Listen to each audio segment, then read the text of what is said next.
Hi.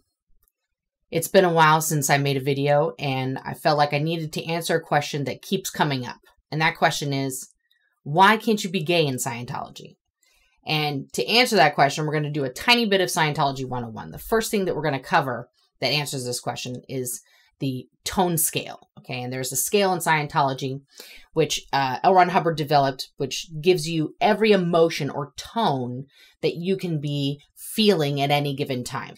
And in Scientology, anything to be considered survival or good for you exists on this scale. Any action or emotion or anything exists on this scale from 2.0 up, okay? So any emotion or effort that you're making that is in any one of those emotions is for your survival. It's moving you forward. Anything below that is moving you towards death, towards total failure. And I want to hone in on a very specific tone, which is the 1.1 covert hostility tone. And as you can see on the chart, kind of gives a description of how Scientologists feel about 1.1 people. The most dangerous tone level of all is covert hostility. Well, I signed up for some fashion design classes. Really? Here is the person who smiles to your face and then stabs you in the back. I love you, sweetie, and I know that you have your own personal look. Their conversation is filled with small barbs. Designers have to have a lot of talent, and not very many people make it. Because they're secretly trying to upset you or even destroy you without you being aware of it. Don't set your heart on it, okay? I don't want to see you get hurt. Now, if you go to another reference here, the Hubbard Chart of Human Evaluation, which also contains the tone scale, and this also breaks down every element of life and your abilities in various areas of life according to your tone. At the 1.1 level on this chart, we find covert hostility, and they are deemed psychotic, okay? And if you go over to column P, which is the sexual behavior attitude towards children, L. Ron Hubbard states you will have promiscuity, perversion, sadism, irregular practices. So what exactly does L. Ron Hubbard mean by perversion? If we go to the very first book that started it all, Dianetics, the Modern Science of Mental Health, and in it, L. Ron Hubbard says, the sexual pervert, and by this term in Dianetics to be brief, includes any and all forms of deviation, such as homosexuality, lesbianism, sexual sadism, etc. The sexual pervert is actually quite ill physically. Perversion as an illness has so many manifestations that it must be spread through the entire gamut of classes. Overdevelopment of sexual organs, underdevelopment, seminal inhibition or magnification, etc. are found some in one pervert, some in another. And the sum of it is that the pervert is always a very ill person in one way or another, whether he's conscious of it or not. He is very far from culpable for his condition, but he's also so far from normal and so extremely dangerous to society that the tolerance of perversion is as thoroughly bad for society as punishment for it. I just want to repeat that last part again. He is so far from normal and so extremely dangerous to society that the tolerance of perversion is as thoroughly bad for society as punishment for it. So, in no uncertain terms, if you are gay, you are a pervert, and you are not to be tolerated in society, according to L. Ron Hubbard. And in Scientology, the goal is to give you Scientology processing to bring you above 2.0 and push you forward to survival. So if you are gay, even though you're getting Scientology processing and you're improving in other areas of your life, you're able to communicate more, you're happier in your life, you're feeling good about your career. If you remain gay, those things become invalidated and you remain at the 1.1 level. You never rise above it. You just stay down here at the 1.1 level because you're still a pervert. And let me just say this about growing up in Scientology and dealing with my own sexual identity. I knew these things from a very early age, the tone scale and things like that. And knowing that being gay meant that you were chronically at the 1.1 level was terrifying to me as a child and as a young adult. I never wanted to be someone who was secretly seeking to harm everyone that I knew or, plotting their doom or anything. I consider myself to be a loving, caring person. So the internal struggle for the feelings that I was feeling was far beyond the normal, I'm not going to go to heaven, or whatever other punishment was going to be there. There's a process in Scientology called false purpose rundown. And basically, in a nutshell, the process is to get rid of any evil thoughts that you have that are controlling your actions in life. And you do this by confessing transgressions of various different natures, whatever they ask you about. And then you go, earlier and earlier and earlier transgressions until you find the very first time you committed that type of transgression. And just before that, according to L. Ron Hubbard, there will be an evil purpose that you formulated at that moment in order to make you carry out this chain of, destruction that you have committed across your lifetime. And when I got assigned to the Rehabilitation Project Force, I was given many hundreds of hours of false purpose rundown, specifically targeting my sexual identity and any acts that I had committed while engaging in any form of sex. And the hyper reality in Scientology isn't just the sex act itself, is not just sex. Okay. Everything that you do that involves another person or yourself, is sex. So that any form of making out, just picture the scale in your mind, goes from holding hands all the way up to whatever you can imagine. Okay. And when you're doing these confessionals, it's not like when you sit down in a Catholic church and you say, "Forgive me, Father, I've sinned.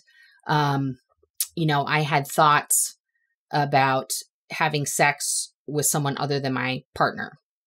And then he says, "Okay, do 5 Hail Marys and, don't do it again. You're forgiven, blah, blah, whatever." When you're receiving these confessionals, you have to give illicit details of everything you've done or thought. So think about for a moment, being in love with someone who is the same sex as you, and this is forbidden, and that you're going to, throw away your whole life and your career in Scientology, but you love this person. And now that you've been found out, you are now sent to a concentration camp where you live in a dorm with 35, maybe 50 other people in some cases, on a triple bunk, where you have a junior high size locker to keep all of your possessions in, and you work 10 to 15 hours a day doing extremely hard manual labor. And 5 of those hours can be spent sitting across from someone who wants to now talk to you about every single thing you did with that person that you loved, that you touched, that you kissed, that you caressed. And you have to tell them in graphic detail every single thing that you did. But now, as you're telling it, it's not an act of love. It's not a moment of joy. It's something you did that's a crime. And so you are confessing your love for this person as a crime against humanity. And as you say these things for hundreds of hours, thousands of hours, over and over and over, I want you to imagine how you begin to feel about yourself, how you begin to see yourself as a human. And let me tell you, you begin to see a very disgusting person when you look in the mirror, because you feel some way about someone, and it's a feeling of love. And now that love is turned on its head, and every positive emotion that you ever felt is now a crime. And you begin to question, what is love? How am I supposed to feel about myself? And every time you think you're better and you don't feel those feelings anymore, and they come back, you don't even need a person across from you to ask questions. You're already doing it in your own mind and telling yourself how terrible you are and how awful you are. And for me, that's pretty much what happened. And when I finally escaped from there, as some of you may know if you watched my other videos, I escaped in a very dramatic way. And I had no choice, really, because I tried to run, I tried to leave per the procedures that Scientology gives, and they wouldn't let me leave. And they had me pretty much convinced that not only were the feelings that I had when I was in love with someone were evil and demented and perverted, but that I could not get better. I couldn't use Scientology counseling to become a better person. And so I attempted suicide. And fortunately for me, obviously it didn't work, but fortunately for me, that was too much for Scientology. And they, they kicked me out because then I was, a PR risk for them. They can't have people dropping dead in the middle of their hallways.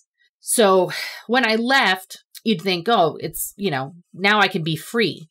But unfortunately, I was still trapped very much in a mental prison that they had laid the traps for over those 3 years of being constantly hammered, constantly reported on, and told every emotion that I felt that was pure was twisted and evil and wrong. And even when I left, my family knew that I fell in love with my roommate, and they didn't care.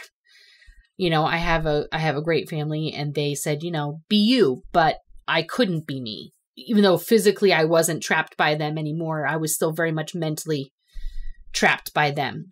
And so I decided, well, of course, my big problem in life is that I'm a virgin, and I was 26 years old and I hadn't had sex with a man. So that's clearly why I was, attracted to women, because I hadn't experienced that. And I ended up doing that with a very good friend of mine, and we got married and we had 2 beautiful children. And I really thought, everything was working out just dandy. Then 4 years ago, I started feeling things that I had felt a long time ago for basically my whole life. And I tried to shove it down. And then I decided, you know what? I'm not going to do that. I'm going to be me. Before I made my first video where I talked about this very, in a lot of detail, I sat down with my husband and I came out to him, and his response was, I want you to be happy.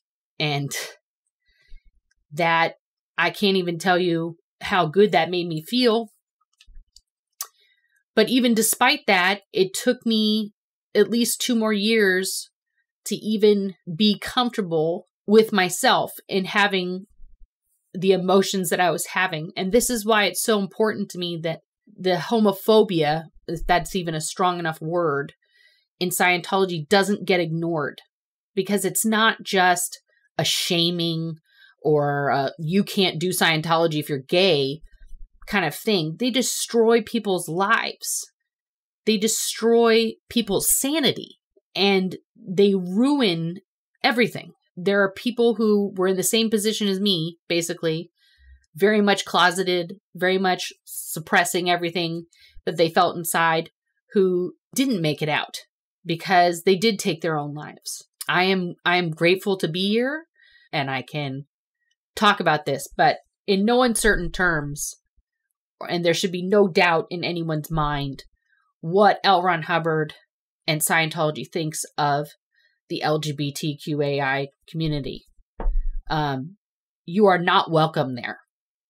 They do not like you. Even if you spend your money there, even if you give them your time and sign that billionaire contract, it is laid out right here in Dianetics, okay? They may smile at you and they may tell you how much they appreciate you. They don't want you there. And behind your back, they're talking about what a disgusting pervert and human that you are. And in conclusion, that, my friends, is why you cannot be gay in Scientology.